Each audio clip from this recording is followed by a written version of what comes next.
Boa noite. Nós vamos dar continuidade a esta série sobre as características de uma igreja saudável. Então, só quero recapitular apenas os títulos das características que nós já vimos. Nós vimos que a primeira característica de uma igreja saudável é que ela tem um conceito correto de igreja. A segunda característica de uma igreja saudável é que ela ensina a Bíblia. A terceira característica de uma igreja saudável, ela sabe no que crê. A quarta característica de uma igreja saudável, ela faz distinção entre verdades essenciais e verdades periféricas. A quinta característica de uma igreja saudável, ela guarda os sacramentos ou ordenanças, que são duas: o batismo nas águas e a Santa Ceia. E hoje, a sexta característica que nós vamos estar vendo de uma igreja saudável é que ela é cheia do Espírito Santo. E este é um assunto que eu amo e que eu desejo ver a igreja experimentar mais e mais. Quero ver a nossa geração sendo uma geração que é cheia do Espírito Santo. Então é sobre isso que nós vamos estar falando. Em Efésios capítulo 5, versículo 18 diz: "E não vos embriagueis com vinho, no qual há dissolução, mas enchei-vos do Espírito Santo." Em Atos, capítulo 1, versículo 8, diz: "Mas recebereis poder ao descer sobre vós o Espírito Santo, e sereis minhas testemunhas, tanto em Jerusalém, como em toda a Judeia e Samaria, e até aos confins da terra." O termo batismo no Espírito Santo se originou no Novo Testamento. Nós não ouvimos falar no batismo no Espírito Santo no Antigo Testamento. É um termo ligado à nova aliança e não à antiga aliança. E todas as tradições cristãs aceitam o batismo no Espírito Santo como um conceito teológico. Não há discussão quanto a isso. Ser batizado no Espírito indica uma imersão externa no Espírito, pois a própria palavra batismo é uma transliteração de uma palavra grega que significa imersão. Então, ser batizado no Espírito é ser imerso nele. Já a expressão cheio do Espírito sugere um enchimento interno. E nós vamos lembrar que Jesus disse que rios de água viva fluiriam do nosso interior a partir do enchimento do Espírito. O batismo no Espírito Santo é descrito em vários lugares, com outras frases também. Por exemplo, o batismo no Espírito Santo também é referido como sendo derramado sobre alguém, ou caindo sobre alguém, ou vindo sobre alguém. Todas essas expressões se referem ao batismo no Espírito Santo. O Espírito Santo, ele está presente no Antigo Testamento. Não é porque o batismo no Espírito Santo não está presente no Antigo Testamento que o Espírito Santo não está presente no Antigo Testamento, pois ele pairava sobre as águas no primeiro dia da criação. Ele capacitava indivíduos para o serviço de Deus, para funções de liderança ou para o ministério profético. Mas essas experiências não eram típicas da vasta maioria do povo de Deus, pois não havia ainda experimentado o derramamento do Espírito, que só viria com a nova aliança. Então, na antiga aliança, o Espírito Santo, ele só vinha sobre certas pessoas, empoderando-as para um ministério específico. Mas nós vemos um momento onde Moisés, ansiando pelo derramar do Espírito sobre todos, ele diz isso para Josué, quando Josué se queixa de umas pessoas que estavam profetizando no arraial. Moisés diz assim: tens tu ciúmes por mim? Tomara todo o povo do Senhor fosse profeta, que o Senhor lhes desse o seu Espírito. Então, este é o coração de Moisés, deste amigo de Deus. O que ele carregava, ele desejava para todos. E como amigo de Deus, certamente ele teve, isso é minha suposição, a Bíblia não diz isso, mas que ele teve algum vislumbre do que estava por vir. Então ele faz esta exclamação perante o seu discípulo: oxalá que todos fossem profetas, oxalá que todos fossem cheios do Espírito. Havia pouco poder sobre o domínio de Satanás no Antigo Testamento, e nenhuma autoridade para expulsar demônios.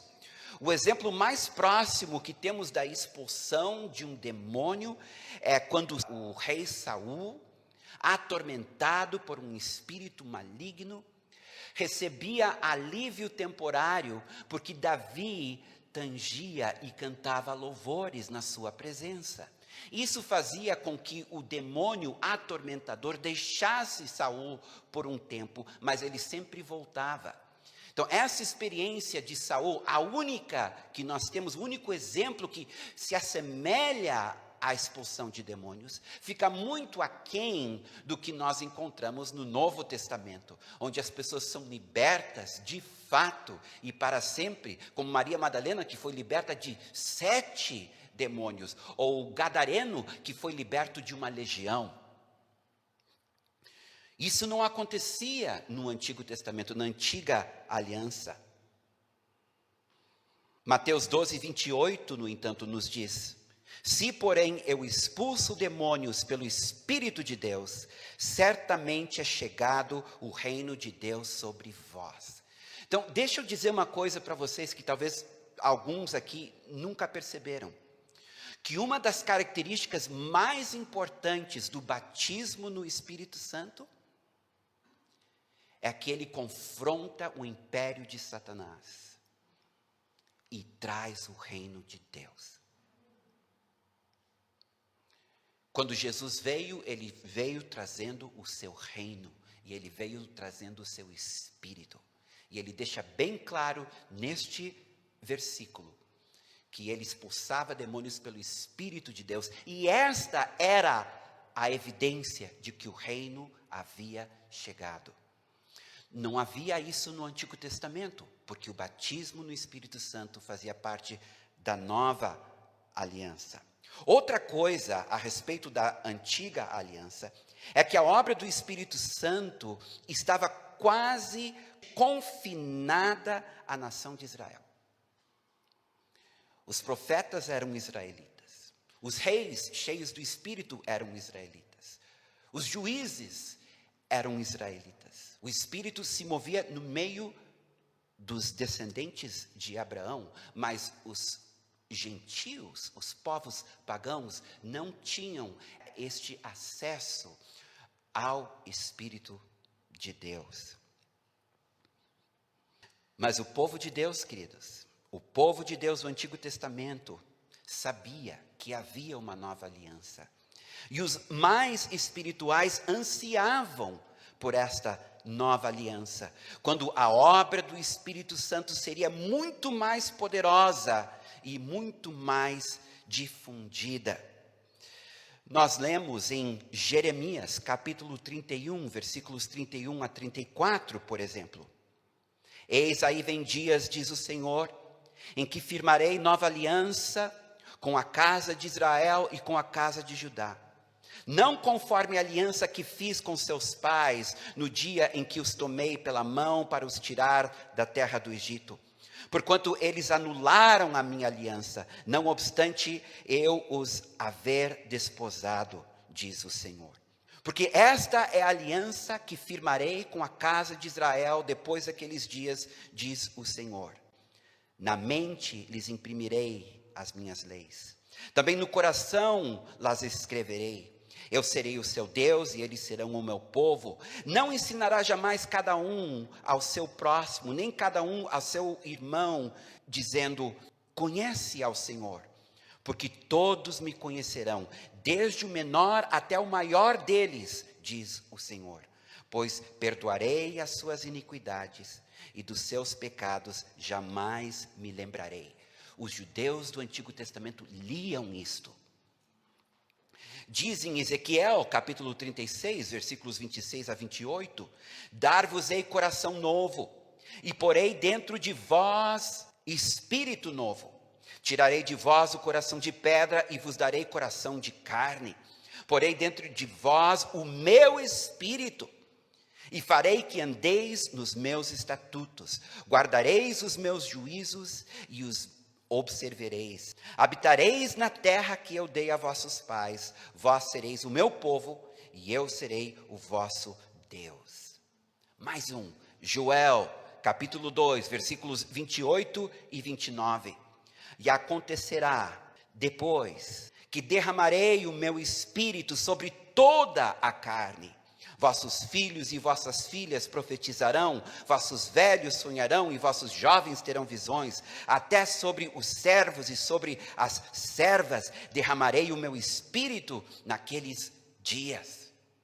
Então eu fico imaginando um judeu do Antigo Testamento lendo estes textos. Talvez um judeu semelhante a Simeão, que aguardava o Redentor, que quando ele viu Jesus, aquela criança nos braços de Maria, ele sabia, porque o Espírito lhe havia avisado, que ele não morreria antes de ver o Messias. Eu creio que tinha muitos judeus com esta compreensão e com este anseio, ansiavam pela vinda do Messias, mas também ansiavam pela nova aliança que o Messias traria, e o seu Espírito Santo. Uma unção, um poder que não cairia mais apenas sobre profetas e reis, mas sobre todos os povos. Quando entramos no Novo Testamento, vemos João Batista como o último dos profetas do Antigo Testamento. Uma era se encerra, uma página se vira. Em Marcos capítulo 11, versículos 11 e 13, diz assim: em verdade vos digo, entre os nascidos de mulher, ninguém apareceu maior do que João Batista. Mas o menor no reino dos céus é maior do que ele. Pulando para o versículo 13. Porque todos os profetas e a lei profetizaram até João. João sabia que ele era um profeta do Antigo Testamento. Ele sabia que ele era um precursor, que estava preparando o caminho para o Messias. Tanto é que ele dizia: eu batizo com água, mas vem alguém maior do que eu, que batizará com o Espírito Santo e com poder. Ele estava divulgando, ele estava anunciando: o Messias trará uma nova aliança, mas também trará uma nova dispensação, trará um tempo de glória e de grande poder, a presença do Espírito de uma forma que Israel nunca tinha experimentado antes. É na vida de Jesus que primeiro vemos o poder do Espírito Santo da nova aliança em ação. O Espírito Santo desceu sobre ele em seu batismo, e depois de sua tentação, Jesus voltou no poder do Espírito Santo para a Galileia, diz Lucas 4,14. E a partir daquele momento, ele passa a curar enfermos, a expulsar demônios e a proclamar o evangelho do reino com tamanha autoridade que os que o ouviam diziam: nunca ouvimos ninguém pregar com tamanha autoridade. Era Jesus cheio do Espírito Santo. Ele, de fato, era totalmente Deus e totalmente homem. Mas diz em Filipenses que ele se esvaziou da sua glória. Ou seja, assumiu não apenas a forma de um homem, mas as limitações de um homem, para poder enfrentar e representar o homem na cruz. Então aqui nós temos Deus encarnado, esvaziado do seu poder, só podendo ministrar pelo poder do Espírito Santo, servindo para nós um modelo perfeito daquilo que nós podemos ser em Cristo Jesus. Então, quando nós lemos sobre a vida de Jesus nos 4 evangelhos, nós devemos prestar atenção não apenas no que ele ensina, mas no que ele faz. Porque tem um momento que ele diz: olha, vai chegar a hora que vocês farão obras maiores do que as que eu faço, porque eu vou para o Pai. Então, aqui Jesus está dizendo: olhem para mim, eu sou o modelo, eu sou o exemplo para vocês seguirem, não só em caráter, mas também em poder.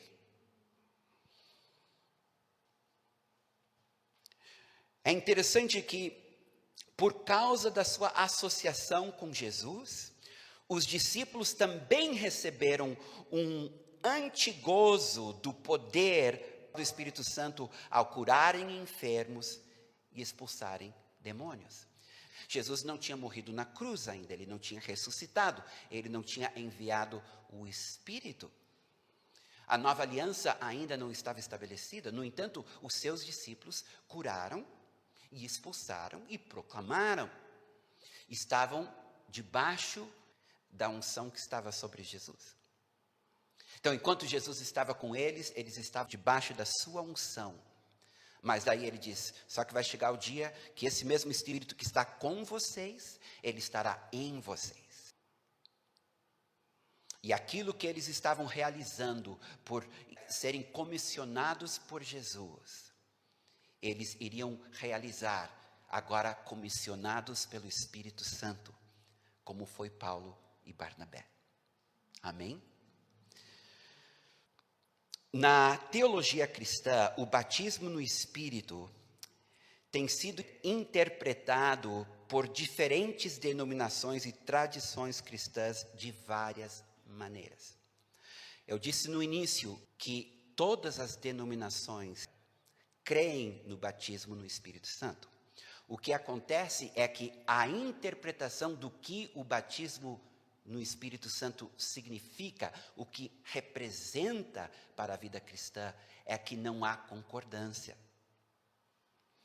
Então nós vamos analisar as principais interpretações históricas do batismo no Espírito Santo, como a gente fez com o batismo nas águas, como a gente fez com a Santa Ceia. E daí no final eu vou me posicionar naquela que eu acho que é a interpretação mais bíblica, mais correta. Vocês não são obrigados a concordarem comigo, mas eu vou no final dar a minha posição, ok? No século XVIII, a maioria das denominações acreditavam que os cristãos recebiam o batismo no Espírito Santo na conversão. Eles não faziam mais a distinção entre a conversão e o batismo no Espírito Santo. E que trouxesse poder. Significava apenas um outro aspecto da conversão. E para outros era um rito de iniciação cristão, que acompanhava o batismo nas águas e a ceia do Senhor. Então a Igreja Católica tinha o batismo nas águas, a confirmação, que era o batismo no Espírito Santo, e daí a ceia do Senhor. Os 3 sacramentos de iniciação à vida cristã. E o batismo no Espírito Santo ficou relegado, então, a esta posição subordinada ao batismo nas águas e à ceia do Senhor. Agora, nos meados do século XVIII, caminhando lá já para o século XIX, surge o metodismo com o Wesley. E o Wesley, ele tinha uma ideia diferente a respeito do batismo no Espírito Santo. ele começou a cogitar da possibilidade de existir uma segunda graça. A primeira graça sendo o batismo nas águas, quando a pessoa se convertia, e uma segunda graça onde a pessoa então atingia uma santidade plena. Era um toque de Deus que fazia com que a pessoa fosse liberta da escravidão do pecado e agora podia viver um perfeito amor, uma perfeita comunhão e uma vida santa perante o Senhor. Ele chamava isso de santidade plena. No século XX, tudo mudou. Principalmente no ano 1906, na Rua Azusa. Ainda que houve outros lugares onde houve também manifestações do Espírito. Nós temos o movimento pentecostal. Os pentecostais passam a identificar o batismo no Espírito Santo como uma experiência posterior à conversão, acompanhada de línguas e visando poder para o testemunho e para o ministério. Queridos, isso era revolucionário para a igreja, porque o que mais perto se tinha disso, como eu disse, eram os metodistas, que tinha uma ala chamada ala do movimento de santidade, que via esta segunda graça como um mover do Espírito sobre a vida da pessoa, que a fazia livre do pecado e conseguia então viver como Jesus viveu. E chamavam isso do batismo no Espírito Santo. Os primeiros pentecostais surgiram do meio metodista, do meio desses irmãos do movimento de santidade plena. Então, as diferentes interpretações sobre o batismo no Espírito Santo, entre essas tradições cristãs, podem ser categorizadas em 4 grupos principais. A partir do movimento pentecostal, nós vamos ter logo em seguida um outro movimento chamado carismático, e depois um outro movimento chamado neocarismático, ou terceira onda. E reunindo, então, estes diferentes momentos na história da igreja, nós podemos categorizar 4 interpretações do que significa o batismo no Espírito Santo. Então, para a primeira categoria, o batismo no Espírito Santo era uma iniciação sacramental, igreja ortodoxa e católica. Segundo, o batismo no Espírito Santo é uma parte da conversão ou regeneração, tradição reformada. Terceiro, o batismo no Espírito Santo como uma segunda graça que visa uma santificação plena, os metodistas. E quarto, o batismo no Espírito Santo como uma capacitação para evangelização e ministério que ocorre após a conversão e a regeneração. Então, todas as denominações existentes hoje vão entrar numa dessas 4 categorias. Será ou iniciação sacramental, ou regeneração, ou santificação, ou poder. Então, vamos falar rapidamente sobre esta interpretação que o batismo no Espírito Santo é uma iniciação sacramental. Os católicos e ortodoxos, o texto em que se baseiam é em Atos 8, 14 a 17. Ouvindo os apóstolos que estavam em Jerusalém, que Samaria recebera a palavra de Deus, enviaram-lhe Pedro e João, os quais, descendo para lá, oraram por eles para que recebessem o Espírito Santo, porquanto não havia ainda descido sobre nenhum deles, mas somente havia sido batizados em nome do Senhor Jesus. Então lhe impuseram as mãos e recebiam estes o Espírito Santo. Bem, tanto a igreja ortodoxa como a católica, lendo este texto, interpretaram assim: o batismo nas águas e o batismo no Espírito Santo são a mesma coisa. Apenas a pessoa é batizada nas águas, isso é o primeiro sacramento, daí ela recebe imposição de mãos, é batizada no Espírito Santo e depois passa a participar da ceia, que seria o terceiro sacramento de iniciação. Os ortodoxos, eles batizam na água e depois que a pessoa sai da água, o sacerdote, ele unge e diz que agora ela está cheia do Espírito. A Igreja Católica, ela faz um pouquinho diferente. Ela batiza a criança nas águas. Ela espera até a criança atingir a idade de consciência, de discernimento entre o bem e o mal. Normalmente na pré-adolescência, a criança já pode então fazer a sua confirmação, onde então um bispo a unge com óleo e diz que a partir de agora ela está cheia do Espírito. Ela agora foi batizada no Espírito Santo. E esta é a experiência da Igreja Ortodoxa e da Igreja Católica com o batismo no Espírito Santo. Falando agora do segundo grupo, o grupo que diz que o batismo no Espírito Santo faz parte da conversão. Não é uma coisa independente, mas é uma coisa consequente. Então, eles utilizam 1 Coríntios, capítulo 12, versículo 13. Pois em um só Espírito, todos nós fomos batizados em um corpo, quer judeus, quer gregos, quer escravos, quer livres.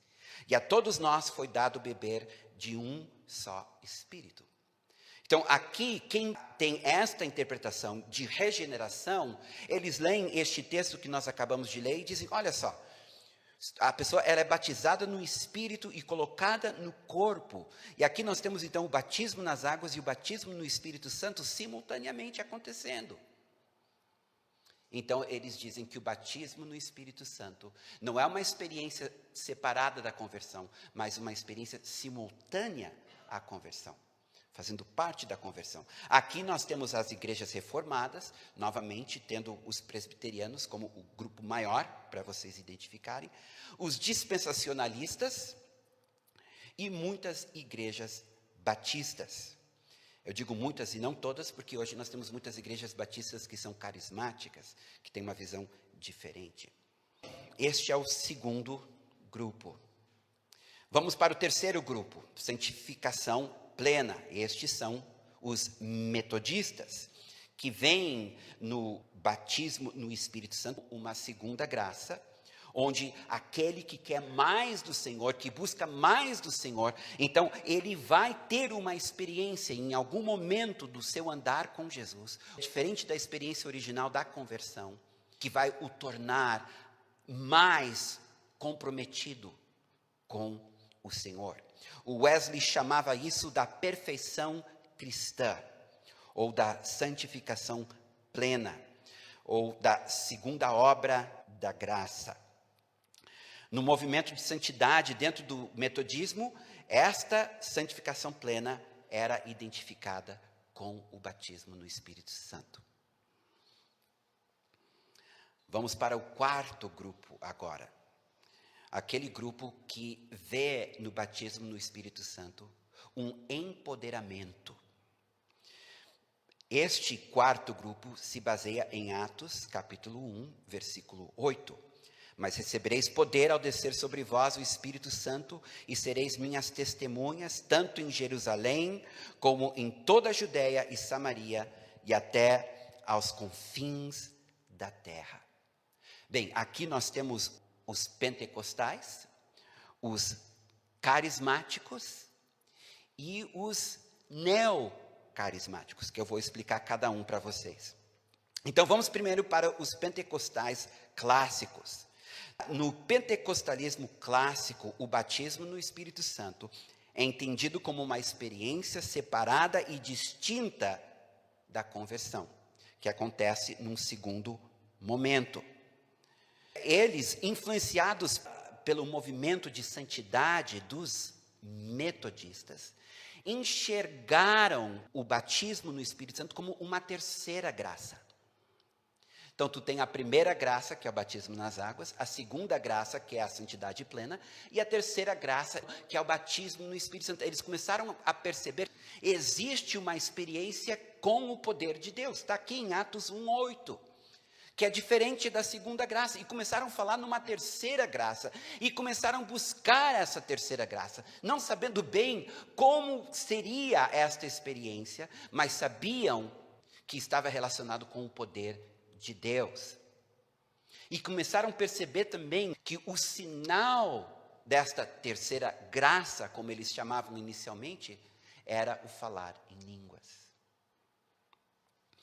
Em seguida, eles mudaram esta visão e tiraram a segunda graça e ficaram só com a primeira e a terceira. A primeira graça sendo o batismo nas águas e a segunda graça, o batismo no Espírito Santo. Eles tiraram a santidade plena, que é o pentecostalismo que temos hoje. Conversão, depois batismo no Espírito Santo. O batismo no Espírito Santo para este quarto grupo é uma experiência de empoderamento, equipando os crentes para a evangelização e para o ministério. Todo aquele que é nascido de novo tem o Espírito. Isso é muito importante a gente entender essa distinção entre habitação e batismo, abrindo um parêntese aqui, para vocês entenderem. Não. João, capítulo 20, versículos 21 e 22. Disse-lhe, pois, Jesus outra vez, paz seja convosco. Assim como o Pai me enviou, eu também vos envio. Havendo dito isto, soprou sobre eles e disse-lhes, recebei o Espírito Santo. Então, os pentecostais entendem que essa experiência, depois que Jesus ressuscitou, quando ele sopra sobre os discípulos, ali ele está soprando o Espírito sobre eles, e o Espírito, então, entra neles, é a habitação do Espírito. Todo convertido tem o Espírito, se chama de habitação. Romanos, capítulo 8, quem não tiver o Espírito de Deus, não é dele. O novo nascimento é causado pela presença do Espírito na vida de cada um de nós. Então, não existe cristão que não tenha o Espírito Santo. Deixa eu deixar isso bem claro. Ele nos cela e ele habita em nosso espírito, nos tornando novas criaturas. É Ele que testemunha ao nosso espírito que nós somos filhos de Deus. Nós nos tornamos templo do Espírito. E o Espírito passa a nos ensinar e passa a nos santificar. Os pentecostais, então, veem em João 20 a conversão dos discípulos, quando o Espírito vem e habita nos discípulos, tornando-os novas criaturas. E vem daí, na experiência de Atos 2, esta segunda experiência do empoderamento, conforme Atos 1:8, onde Jesus disse, vocês receberão poder para serem minhas testemunhas. E é em Atos 2 que esta profecia de Jesus se cumpre. O batismo no Espírito Santo, portanto, ele tem um outro objetivo, não é a conversão, é o empoderamento para o serviço. Uma pessoa explicou assim, que quando a pessoa se converte, ela é como um copo que é cheio d'água. Agora, quando ela é batizada no Espírito Santo, é como pegar este copo cheio d'água e botar dentro de uma piscina. Antes, tu é objeto do Espírito, ele está trabalhando em ti, te santificando, te transformando à imagem de Jesus. Ao ser batizado no Espírito Santo, tu passa a ser um instrumento nas mãos do Espírito para a glória de Jesus. Então, eles citam como exemplos bíblicos para o batismo no Espírito Santo, Atos 8:14. Se vocês quiserem me acompanhar, eu vou ler para vocês, que diz assim: ouvindo os apóstolos que estavam em Jerusalém, que Samaria recebera a palavra de Deus, enviaram-lhe Pedro e João, os quais descendo para lá, oraram por eles, para que recebessem o Espírito Santo. Porquanto não havia ainda descido sobre nenhum deles, mas somente haviam sido batizados em nome do Senhor Jesus. Então lhes impunham as mãos e recebiam estes o Espírito Santo. Logo, eles foram batizados por Filipe, que era evangelista, batizado nas águas, mas por algum motivo que a Bíblia não diz, Filipe não impôs as mãos para eles receberem o Espírito Santo. Ele comunica a Jerusalém, olha, tem um avivamento acontecendo em Samaria, a igreja de Jerusalém manda Pedro e João, então dias se passam, e eles chegam lá, então, e impõem as mãos para que recebessem o Espírito Santo, o batismo no Espírito Santo. Interessante é que esse mesmo texto que a gente acabou de ler é usado pelos ortodoxos e católicos para dizer que o batismo nas águas e o batismo no Espírito Santo fazem parte da mesma iniciação. Mas me parece aqui bem claro que são experiências distintas. Atos capítulo 19, versículo 1 a 7, aconteceu que, estando Apolo em Corinto, Paulo, tendo passado pelas regiões mais altas, chegou a Éfeso, e achando ali alguns discípulos, perguntou-lhes: recebestes porventura o Espírito Santo quando crestes? Ao que lhe responderam: pelo contrário, nem mesmo ouvimos que existe o Espírito Santo. Então Paulo perguntou: em que, pois, fostes batizados? Veja bem que ele está falando no batismo no Espírito Santo. Responderam: no batismo de João. Disse-lhes Paulo: João realizou o batismo de arrependimento, dizendo ao povo que cresce naquele que vinha depois dele, a saber, em Jesus. Eles, tendo ouvido isto, foram batizados em nome do Senhor Jesus. Aqui foram batizados nas águas. E depois, impondo-lhes Paulo as mãos, veio sobre eles o Espírito Santo, e tanto falavam em línguas como profetizavam. Eram ao todo uns 12 homens. Então, os pentecostais vão utilizar outros textos também, mas principalmente esses dois, para demonstrar que o batismo no Espírito Santo é uma experiência posterior e independente da experiência da conversão.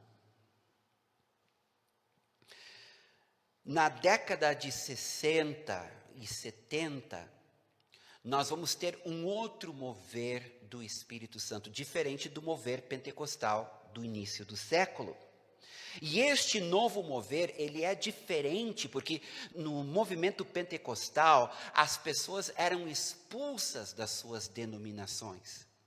Eram consideradas fanáticas e línguas algo do diabo, e elas eram expulsas, elas saíram das suas denominações e acabaram tendo que fundar novas denominações.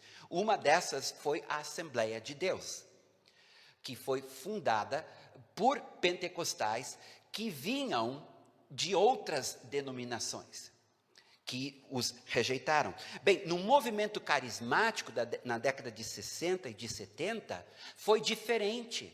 As pessoas, elas foram batizadas no Espírito Santo com a evidência de línguas dentro das suas denominações e não saíram, permaneceram.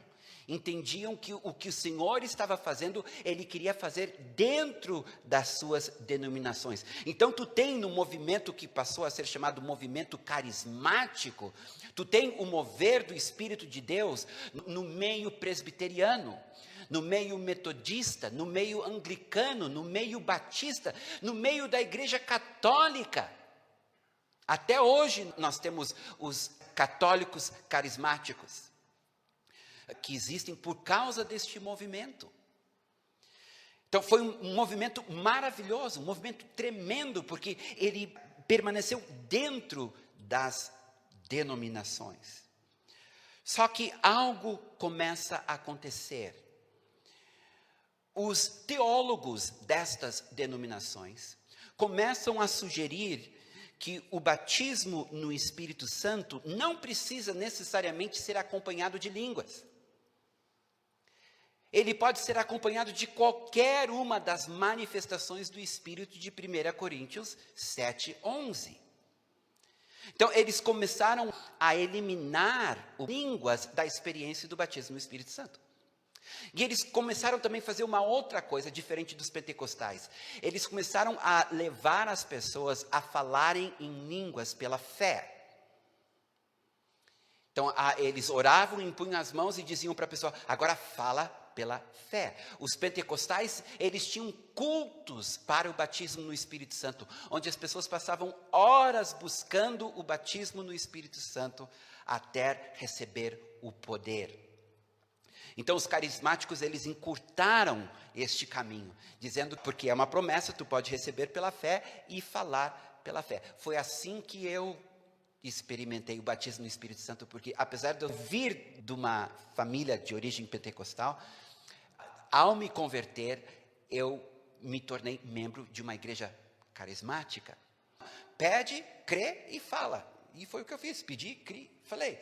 Eu não questiono essa experiência pela fé, não questiono porque foi a minha. Mas uma coisa eu percebi, quem é batizado no Espírito Santo desta forma, fica com muita dúvida. Enquanto quem é batizado pelo Espírito Santo da forma pentecostal, aquilo te impacta, tu sabe que algo aconteceu.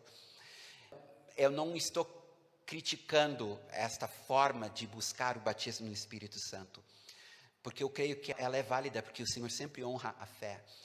Mas eu não quero roubar da experiência dos irmãos esta experiência gloriosa quando o Espírito vem e te toma de tal maneira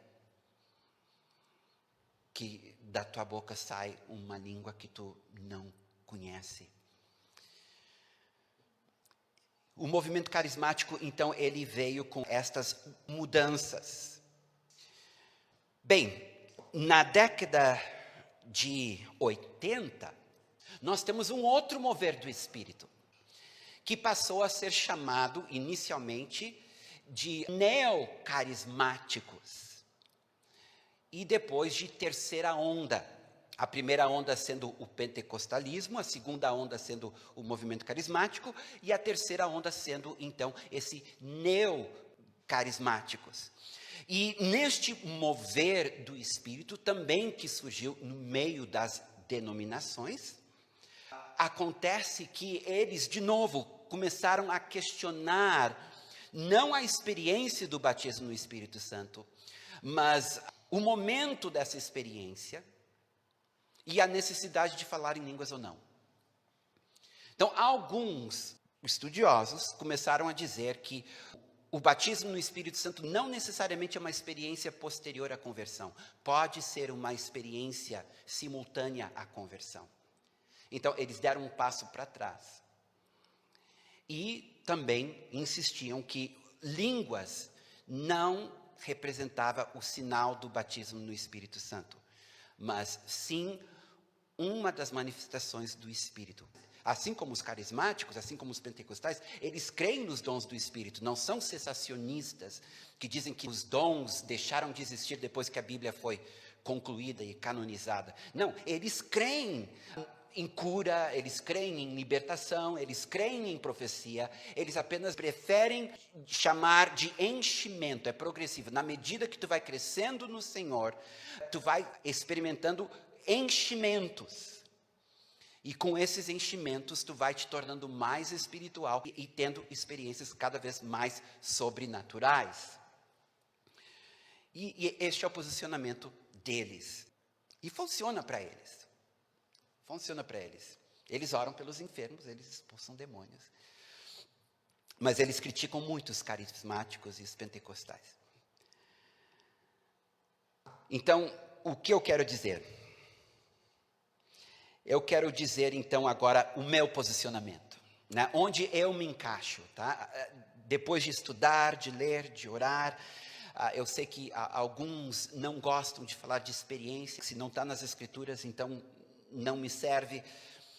Então, eu procurei ficar dentro das Escrituras e deixar de lado as minhas experiências. E a conclusão que eu cheguei é que eu sou pentecostal. Eu sou pentecostal. Eu creio que o batismo no Espírito Santo é uma experiência posterior à conversão. Eu creio que o batismo no Espírito Santo não é para a salvação, mas para o empoderamento, para receber os dons, para ser usado pelo Senhor, para ganhar vidas e para ministrar com poder. Eu creio que o sinal do batismo no Espírito Santo é o falar em línguas. E eu creio que vale a pena buscar e esperar até que o poder venha. Por que eu acredito que línguas, ou línguas estranhas, é o sinal do batismo no Espírito Santo? Atos 2:4. Todos ficaram cheios do Espírito Santo e passaram a falar em outras línguas, segundo o Espírito lhes concedia que falassem. Segundo o Espírito concedia que falassem. Existe na hermenêutica um princípio que diz assim: quando tu quer saber o significado de uma verdade, tu vai para a primeira vez que este valor se apresenta. E ali, então, tu tira o embasamento do verdadeiro significado. Então, tu quer saber o que é profecia, tu vai para a primeira vez que surge a palavra profecia ou profeta, e tu vê o contexto, e ali tu tira, então, a essência, a base, o alicerce do que é profecia, do que é profetizar, o que é um profeta. Quando eles perguntaram, o homem pode divorciar e casar de novo? Jesus levou eles de volta lá para Gênesis, quando Deus cria homem e mulher. Porque é a primeira vez que se fala em casamento. Então, este é um princípio de hermenêutica. Então, aqui nós temos a primeira vez na Bíblia que nós temos a descrição do batismo no Espírito Santo. E nessa descrição diz que aqueles que foram batizados no Espírito, que eles falaram em línguas, segundo o Espírito concedesse que falassem. Então, a primeira vez que o batismo no Espírito Santo é mencionado na Bíblia, é um evento que abala, é um evento que sacode, é um evento que marca a vida daqueles 120 discípulos. E eles falam em línguas, conforme o Espírito concede. E naquele mesmo dia, Pedro levanta, prega o Evangelho e 3.000 se convertem. Os mesmos 3.000 que estavam dizendo 50 dias antes, crucifica-o. Próximo texto, Atos capítulo 10, versículos 44 a 46. Ainda Pedro falava estas coisas quando caiu o Espírito Santo sobre todos os que ouviam a palavra. E os fiéis que eram da circuncisão, que vieram com Pedro, admiraram-se, porque também sobre os gentios foi derramado o dom do Espírito Santo, pois os ouviam falando em línguas e engrandecendo a Deus. Eles reconheceram que aquele povo, aqueles gentios estavam sendo batizados no Espírito Santo, porque os ouviu falando em línguas. E depois, quando Pedro é chamado a Jerusalém para prestar contas, para se explicar, porque ele entrou na casa de um gentil, porque até então a igreja achava que Jesus era o Messias apenas dos judeus. Pedro disse, olha, eles experimentaram a mesma coisa que nós experimentamos em Atos 2.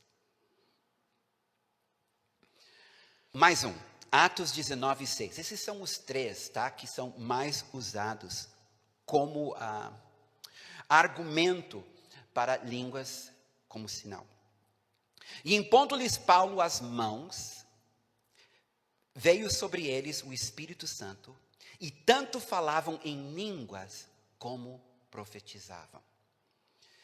Então, baseado nesses três textos, a Bíblia diz que perante 2 ou 3 testemunhas toda a verdade será estabelecida. Eu acredito que nós temos aqui 3 testemunhas de que o sinal do batismo no Espírito Santo é falar em línguas. Minha interpretação, tá? Meu entendimento. Podemos andar juntos se tu pensa diferente, certo? Porque essa é uma questão periférica e não essencial. Então nós não vamos quebrar os pratos, nem vocês precisam mudar de congregação se tu entende diferente de mim. Agora, tem um texto que incomoda.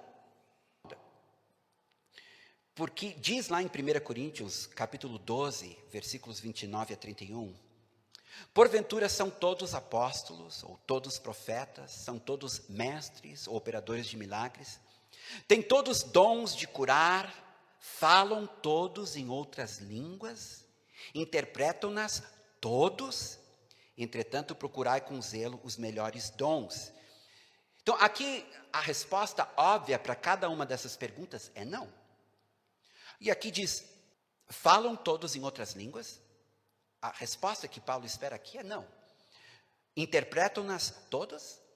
A resposta que Paulo espera é não. A gente vê que ele está se referindo a 1 Coríntios 12, 7 a 11, porque ele menciona línguas e interpretação de línguas. E daí tu começa a coçar a cabeça, tu pensa um pouquinho, mas aqui ele está dizendo que nem todos falam em línguas. Mas aí tu vai para Marcos, capítulo 16, versículo 17, que diz assim: estes sinais hão de acompanhar aqueles que creem. Em meu nome expelirão demônios, e falarão novas línguas, e imporão as mãos sobre os enfermos e serão curados. Aqui está dizendo que um dos sinais que segue aos que creem é que falarão novas línguas. Então parece que 1 Coríntios está contradizendo Marcos 16, e Marcos 16 está contradizendo 1 Coríntios. Como é que fica? Bem, é assim que os pentecostais resolveram, e eu gostei da explicação que eles dão. O batismo no Espírito Santo tem línguas como sinal. Mas estas línguas do batismo no Espírito Santo não são as mesmas línguas de 1 Coríntios 12, 7 a 11. Ao ser batizado no Espírito Santo, o Espírito de Deus toma a tua língua e tu passa a falar pelo poder do Espírito de Deus. Agora tu sabe, eu fui batizado no Espírito Santo. Mas depois, tu tem as manifestações do Espírito, onde tu pode buscar estas manifestações. E tu pode buscar, então, palavra de sabedoria, palavra de conhecimento, dom da fé, dom de milagres, dom de curas, discernimento de espírito, línguas e interpretação de línguas. Se tu buscar, tu pode, sim, voltar a falar em línguas. Só que agora as línguas que tu estás falando são línguas como manifestação do Espírito, que tu podes usar tanto para orar como para cantar. E daí tu tem Paulo em 1 Coríntios 14 dizendo: eu orarei no Espírito e eu orarei com a mente. Eu cantarei no Espírito e eu cantarei com a mente. Então aqui tem uma explicação que eu acho válida. Se tu é uma pessoa que foi batizada no Espírito Santo, tu falou em línguas a primeira vez, depois não falou mais. Bem, a solução para isso é tu começar a buscar o Espírito Santo para receber o dom de línguas. Para que línguas possam se tornar uma linguagem que tu vai usar. Em 1 Coríntios 13 diz: ainda que eu fale a língua dos homens ou dos anjos. Isso significa que quando nós estamos falando em línguas, nós poderíamos estar falando uma língua estrangeira, terrena, como nós podemos estar falando uma língua angelical. Amém? Eu espero que eu ajudei e não criei maior confusão, né? Mas agora vocês sabem o meu posicionamento. Eu sou pentecostal, tá? E convido vocês a serem pentecostais comigo.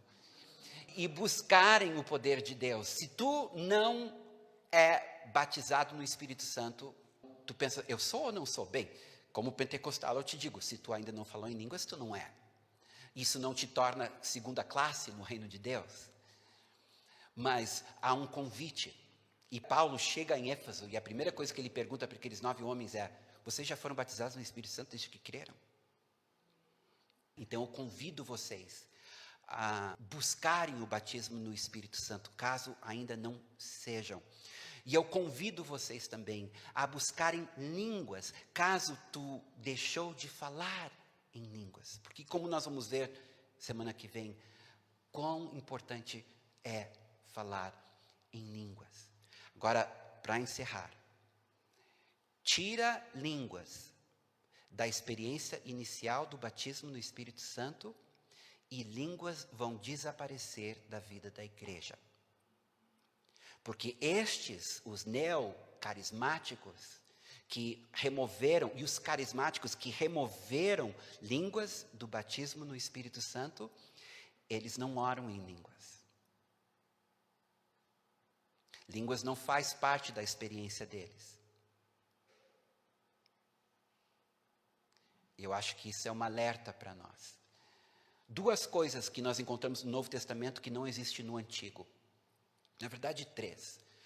Expulsão de demônios, línguas e interpretação. Estas 3 coisas fazem parte da nova aliança. E se nós removermos qualquer uma das 3, nós estamos empobrecendo a nossa experiência com Jesus. Amém? Vamos ficar de pé. Obrigado pela paciência, pessoal, que eu tinha que terminar, então hoje nós nos estendemos um pouquinho mais. Se você gostou do vídeo, dê o seu like, inscreva-se no canal. Se você tem perguntas ou sugestões para novos temas, deixe aqui nos comentários.